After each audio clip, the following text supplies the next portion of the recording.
Des rues sales, jonchées de déchets, mais peut-être plus pour très longtemps.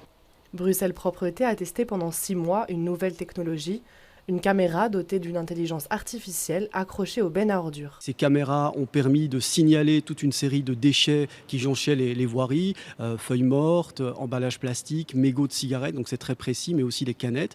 Et tous ces objets ont été reliés sur une carte à des lieux précis. Donc toutes ces données ont été cartographiées et on a obtenu des scores qui vont de 0 à 5, 0 étant considéré comme une voirie qui n'est pas du tout propre, qui est même considérée comme très sale, 5 étant considéré comme le maximum de la propreté sur ces voiries. Aujourd'hui, place au bilan.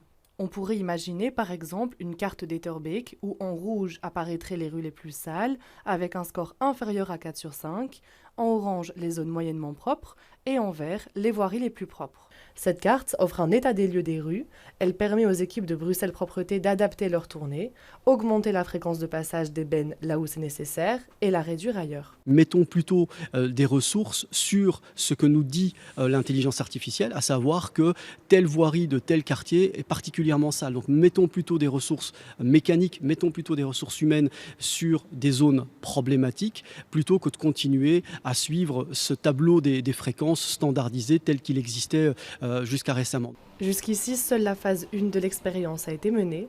Elle concerne uniquement les voiries régionales, comme la chaussée d'Ixelles. La phase 2 veut élargir la zone d'action. Mais ce que l'on voudrait, c'est travailler avec les communes, 2 à 4 communes, pour qu'elles puissent elles aussi monitorer la propreté, tester cet outil sur leur voirie et voir ensuite comment est-ce qu'on pourrait créer des synergies et créer finalement des tableaux de bord communs pour améliorer la propreté au service des Bruxelloises et des Bruxellois. Cet outil d'intelligence artificielle ne remplacera pas les équipes sur le terrain. Il sert surtout à mieux cibler leurs efforts pour être plus efficaces, même si, pour l'instant, les résultats ne sautent pas aux yeux.